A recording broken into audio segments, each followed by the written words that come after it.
Je vais répondre à un message qu'une personne de mon entourage m'a envoyé.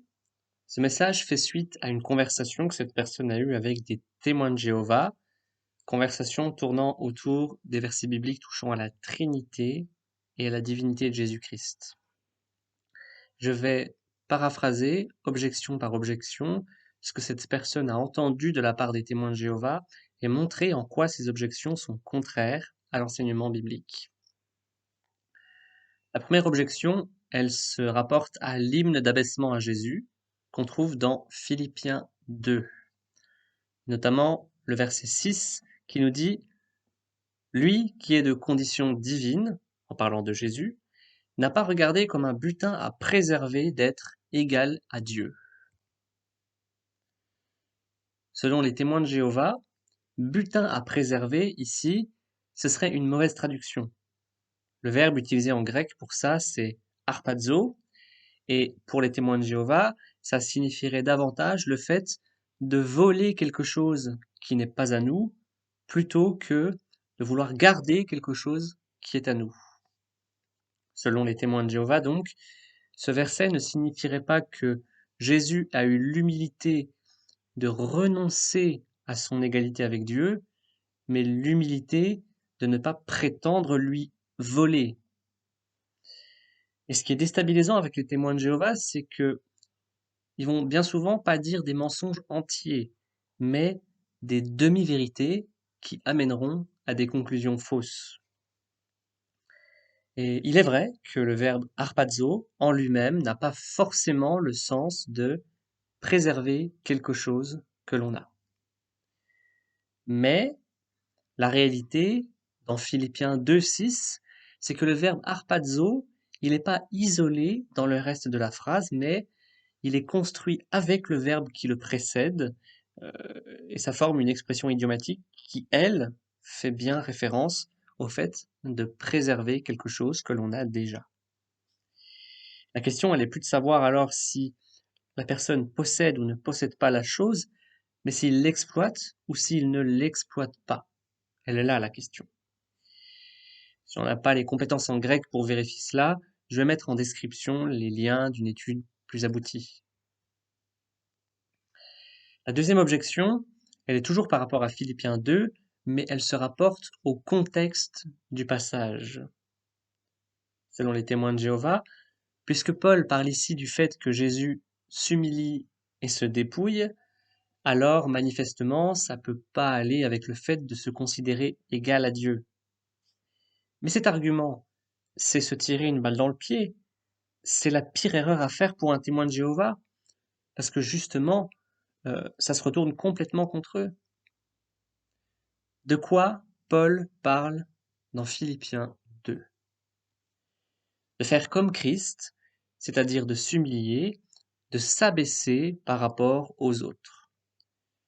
Mais justement, si on s'abaisse par rapport aux autres, c'est justement parce que à la base, il y a un rapport d'égalité.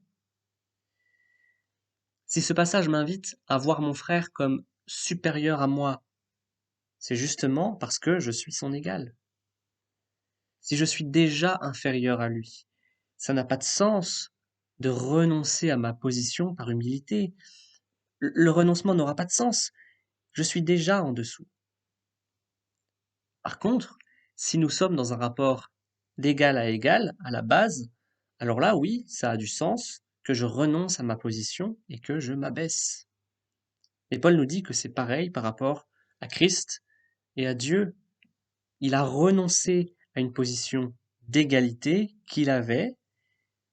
Si Jésus se considérait déjà comme inférieur à Dieu, alors ça n'aurait aucun sens de dire qu'il renonce à la prétention de se faire égal à Dieu, puisque c'est une prétention qu'il n'avait pas de toute façon à la base. Mais Jésus-Christ est égal avec Dieu, et par humilité, il renonce à exploiter cette égalité pour devenir serviteur.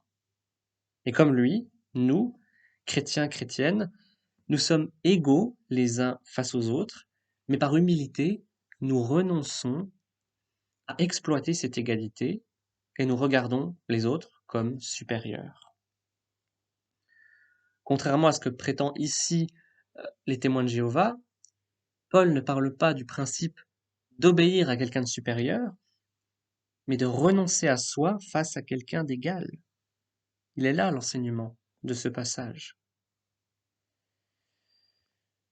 La troisième objection, c'est toujours par rapport à Philippiens 2, mais cette fois par rapport au verset 11, qui dit « Afin que toute langue reconnaisse que Jésus est Seigneur, à la gloire de Dieu le Père. » Le témoin de Jéhovah, il dira « Vous voyez bien, le Fils, Jésus, n'est pas la finalité de l'adoration. Sa seigneurie n'est qu'un moyen pour la gloire de Dieu le Père. » Et par conséquent, ce verset enseignerait que nous devons rendre gloire au Père plutôt qu'au Fils. L'erreur là-dedans, elle se trouve dans la formulation de cette objection. Cette formulation, elle veut volontairement nous faire comprendre qu'il existerait une sorte d'opposition entre la seigneurie du Fils et la gloire du Père. On veut nous faire penser, en fait, qu'il faut harmoniser d'un côté le fait de fléchir le genou devant le Fils, de confesser qu'il est Seigneur, et de l'autre que c'est pour la gloire de Dieu. Mais cette harmonisation-là, elle est suggérée par les témoins de Jéhovah, mais pas par Paul. Il n'y a aucune notion d'opposition entre les deux dans la formulation de Paul, et bien au contraire, il y a une synergie entre les deux.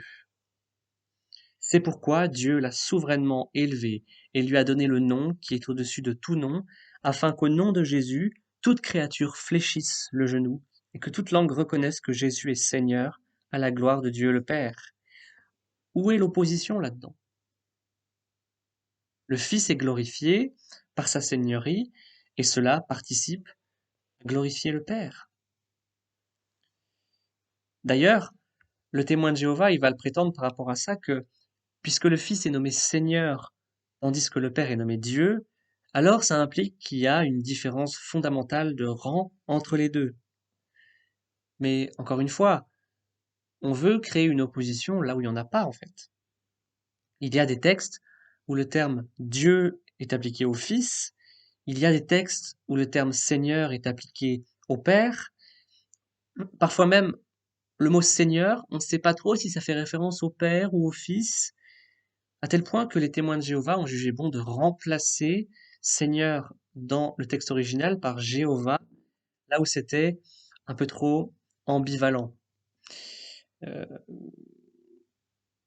Jésus est Seigneur, à la gloire de Dieu le Père, et nous sommes juste émerveillés devant une telle unité de gloire entre le Père et le Fils que Paul présente, et sans avoir besoin de créer une opposition là où il n'y en a pas. Les autres objections, elles se rapportent au texte du Nouveau Testament qui montre que le Fils est soumis au Père. 1 Corinthiens 11.3 nous dit « Je veux que vous sachiez que le chef de tout homme c'est le Christ, que le chef de la femme c'est l'homme, et que le chef de Christ c'est Dieu. » Le témoin de Jéhovah dira que, on voit bien ici, Jésus, il a un chef, alors même qu'il est glorifié aux cieux. Donc, comment peut-on penser qu'il est Dieu? Ok, alors analysons ce verset en détail. Dans ce verset, Paul affirme 3 relations de hiérarchie. La femme vis-à-vis de l'homme vis-à-vis de Christ, et Christ vis-à-vis de Dieu. Dans la suite du passage, Paul il va parler de la relation entre les maris et les épouses dans 1 Corinthiens 11 sur la base de ce principe. La femme a un chef auquel elle doit se soumettre, son mari, tout comme l'homme a un chef auquel il doit se soumettre, le Christ, tout comme Christ a un chef auquel il doit se soumettre, Dieu le Père. Mais alors, nous sommes face à la situation suivante. Si Paul affirme que Christ est inférieur à Dieu parce qu'il lui est soumis, alors ça veut nécessairement dire que la femme est inférieure à son mari parce qu'elle lui est soumise. Si on veut associer une dignité ontologique à une soumission hiérarchique entre Dieu et Christ, alors on doit faire pareil pour les deux autres relations. Si Christ est inférieur à Dieu parce qu'il lui est soumis, alors l'homme est aussi inférieur à Christ parce qu'il lui est soumis. Et là, ça marche, il n'y a pas de souci. Par contre, ça veut aussi dire que la femme est inférieure à son mari parce qu'elle lui est soumise. Et ça, c'est pas possible. On sait que l'homme et la femme sont égaux en dignité et en valeur, et que la soumission hiérarchique n'implique pas une infériorité ontologique. Alors il n'est pas juste d'affirmer que sur la base de ces rapports hiérarchiques, Christ est inférieur au Père, à moins d'admettre qu'une femme est inférieure à son mari sur la base de ces mêmes rapports hiérarchiques. Et on peut garder ça en tête pour tous les passages qui montrent une soumission entre Jésus et le Père, qui est vraie. Mais dans le Nouveau Testament, une soumission hiérarchique n'implique pas nécessairement une infériorité ontologique. Sinon, les hommes sont supérieurs aux femmes, les anciennes congrégations sont supérieures aux membres, les parents sont supérieurs aux enfants, les maîtres sont supérieurs aux esclaves. Et si tout cela est vrai, alors oui, la Trinité est invalidée à cause de sa soumission interne. L'objection suivante, elle tient sur Apocalypse 1.1. Révélation de Jésus-Christ que Dieu lui a donnée. Le témoin de Jéhovah, il va dire que si Jésus était Dieu ou égal à Dieu, il aurait apporté la révélation lui-même, sans que Dieu n'ait besoin de la lui donner. Alors c'est intéressant, oui, mais Jésus est Dieu, oui, mais il est aussi la parole de Dieu, celui par qui le Père se révèle. Et en ce sens-là, il n'y a rien de différent dans ce verset que ce qu'on sait déjà des rapports entre le Père et le Fils. Dieu se révèle dans et par le Fils. D'ailleurs, la révélation de Jésus, qui vient au nom du Père, c'est la révélation totale, finale de Dieu, alors que le Fils donne la révélation du Père. Oui, c'est ce qu'il fait depuis le début, en fait. Et en même temps, c'est lorsque le Fils se révèle que le Père se révèle d'une manière si étroite que c'est comme si l'un est dans l'autre et l'autre est dans l'un, comme ce que dit Jésus, en fait. Une autre objection, c'est sur Apocalypse 3.14. Jésus est appelé le commencement de la création de Dieu. Donc, il est la première créature. C'est par lui que Dieu a commencé à créer. Il est créé, diront les témoins de Jéhovah. Et ça se voit dans ce verset. Alors effectivement, quand on lit le Fils est le commencement de la création de Dieu, ça nous laisse perplexes. Mais dans ce verset, même si c'est contre-intuitif, Jésus est en train d'affirmer que justement, il est le créateur. Commencement. Le mot commencement. Ici en grec, c'est le mot arché. Ce verset, il est une allusion au prologue de Jean dans l'Évangile. Au commencement était la parole. Ce même prologue de Jean est lui-même une allusion à la première phrase de la Bible dans la Genèse. Au commencement, Dieu créa les cieux et la terre. C'est la même notion de commencement qui est reprise dans les trois versets. Et dans Genèse 1.1, le mot utilisé en hébreu pour au commencement, c'est Bereshit. Lorsqu'on entend au commencement, on comprend simplement le début d'une chose. Au début du monde, Dieu créa les cieux et la terre. Sauf que le sens de Bereshit en hébreu dépasse complètement le sens d'un début temporel. Bereshit ne se rapporte pas uniquement au début temporel d'une chose, mais à une origine fondamentale, à la fois spatiale, temporelle et ontologique, à l'intérieur de laquelle il y a tout ce que Dieu a créé. Plutôt que au commencement, le mot Bereshit signifie littéralement à l'intérieur de l'origine. C'est à la fois un temps, un lieu et le fondement d'un principe d'existence. Sauf que, à l'intérieur de l'origine, ça sonne mal en français. Mais c'est le véritable sens de au commencement. Dieu créa les cieux et la terre. La première phrase de la Bible signifie donc plutôt à l'intérieur de l'origine de toute chose, Dieu créa le ciel et la terre. Et maintenant, en sachant que Jean, dans son évangile, il se rapporte à ça, on comprend que le sens du prologue de Jean, Jean 1.1, c'est, pareillement, à l'intérieur de l'origine de toute chose était la parole. Ah, on tient peut-être une piste là. Et la parole, on le sait, c'est Jésus. Donc Dieu a tout créé dans l'origine, et dans l'origine, il y a qui? Jésus. Donc Jean exprime que Dieu a créé tout par sa parole, par Jésus. Ça, c'est aussi ce que dit la Genèse. Mais Jean, il rajoute en plus que Dieu a tout créé à l'origine en Jésus, en lui. Est-ce que ce serait peut-être une idée un peu trop tirée par les cheveux, dirons-nous? Eh bien, a priori non, puisque il semble que l'apôtre Paul avait compris cela. Et c'est pour ça qu'il écrit dans Colossiens 1.16 que non seulement, en parlant de Jésus, tout a été créé par son intermédiaire et pour lui, mais aussi que tout subsiste en lui, en lui. Cette formulation, elle n'est pas choisie par hasard. Elle est ancrée dans le prologue de Jean, qui est lui-même ancré dans le Bereshit de la Genèse. Et maintenant, on comprend que dans le vocabulaire de Jean, arché, commencement, c'est pas seulement un début temporel, mais une origine fondamentale. On comprend alors la profondeur de ce qui est écrit dans Apocalypse 3.14. Jésus est le commencement de la création de Dieu, il est l'arché de la création. Ça ne dit pas qu'il est la première chose créée, mais qu'il est l'origine fondamentale de la création de Dieu. C'est d'ailleurs pour ça que certaines traductions vont traduire ce verset par « Il est l'auteur de la création de Dieu », ce qui se comprend bien différemment. Maintenant, je vais terminer avec une dernière objection écrite de cette personne témoin de Jéhovah. Je la cite. « Pourquoi, si la Trinité existe, n'y a-t-il pas plus de versets qui en parlent?